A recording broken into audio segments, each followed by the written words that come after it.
శ్రీకాకుళం జిల్లా జలమూరు మండలం శ్రీముఖలింగం గ్రామం ఆధ్యాత్మిక చరిత్రకు ప్రతీకగా నిలుస్తుంది. ఈ ప్రాంతం వంశధార నదీ తీరంలో ఉంది. ఇక్కడ ప్రతి సంవత్సరం కార్తీక మాసంలో జరిగే బాలి యాత్ర ఎంతో పురాతనమైన పవిత్రమైన ఆచారం.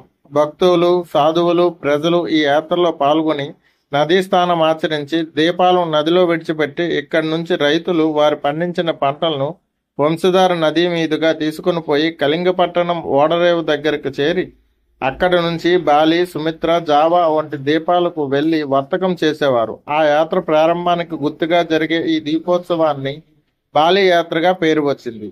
బాలి యాత్ర చాలా పాత చరిత్ర ఉంది. కళింగ రాజులు పాలించిన కాలంలో వంశధార నది ఒక ప్రధాన వాణిజ్య మార్గం. ఆ కాలంలో నది ద్వారా వ్యాపారులు తమ పడవలతో సముద్ర యాత్రలకు బయలుదేరేవారు.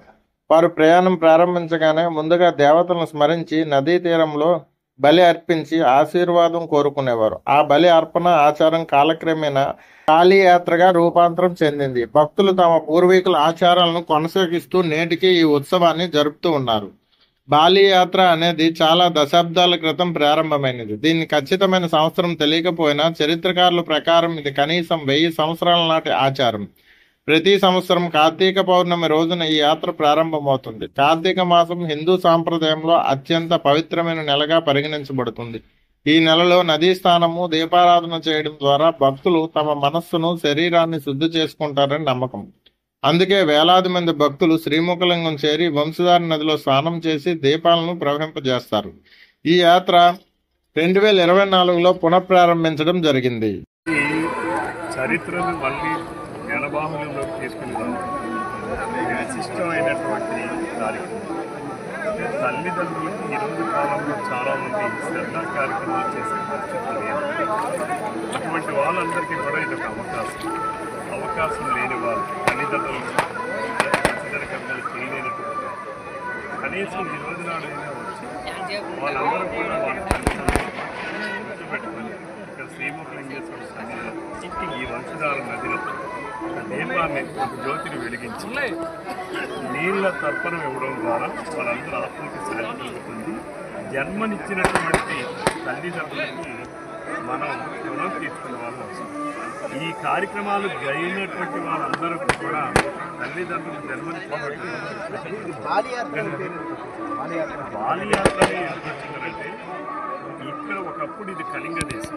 కళింగ దేశం అనేది మహానది నుంచి గోదావరి నది మధ్యలో ఉన్నటువంటి ప్రాంతం అంతా కళింగ దేశం. ఆనాడు అశోకుడు దండయాత్ర చేసింది ఈ కళింగ దేశం పైనే.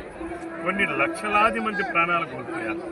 అంతకన్నా ముందు, అశోకుడి కన్నా ముందు ఈ కళింగ దేశంలో వాణిజ్యం చేయాలి అనంటే ఇక్కడ వంశధారలో నదిలో ప్రారంభించి శ్రీముఖలింగేశ్వరుడు కేదారేశ్వరుడు అయినటువంటి, అలాగే పార్వతీ అమ్మవారిని దర్శనం చేసుకుని ఆ తర్వాత ఇక్కడ నుంచి బయలుదేరి వెళ్ళేవాళ్ళు. ఎందుకంటే ఇది రాజధాని. కళింగ దేశానికి ఒకప్పుడు శ్రీముఖలింగం అనేటటువంటి ఒక రాజధాని. ఈ రాజధాని ప్రాంతం నుంచి యాత్రను ప్రారంభించి వాణిజ్యపరమైనటువంటి యాత్రకు వెళ్ళేవాళ్ళు. ఆ యాత్రలకు వెళ్ళి తిరిగి వచ్చేటటువంటి ఎప్పుడు కూడా పున్నమి నుంచి కార్తీక పౌర్ణమికి మళ్ళీ వెళ్ళడం రావడం జరిగేది. వెళ్ళేటటువంటి వాళ్ళు చాలామంది చనిపోయేవాళ్ళు. తుఫాన్ల మధ్య ఏడాది సంవత్సర కాలంలో ప్రయాణంలో అనేక ఆటుపోట్లు, అనేకమైనటువంటి కార్యక్రమాలు, తద్వారా చనిపోయేటటువంటి వాళ్ళు వచ్చేటటువంటి సందర్భంలో కుటుంబ సభ్యులు లాంతర్లు పట్టుకోలేదు, ఎక్కువగా మహిళలు. ఎందుకంటే ఆ రోజు వాణిజ్యం మగవాళ్ళు చేసేవాళ్ళు. భర్త వస్తాడు, కొడుకు వస్తాడు, తండ్రి వస్తాడని ఎదురు చూసేటటువంటి కుటుంబ సభ్యులకి వాళ్ళకి నిరాశ మిగిలేదు. కొంతమంది చనిపోయేవాళ్ళు.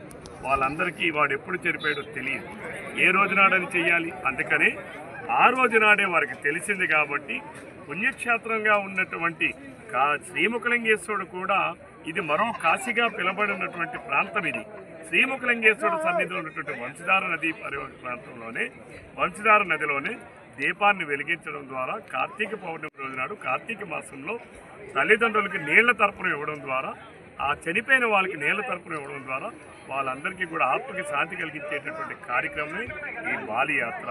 బాలి అనేది ఒక దేశం తాలూకా పేరు. ఇక్కడ నుంచి యాత్ర ప్రారంభించారు కాబట్టి దాని పేరు బాలి యాత్ర.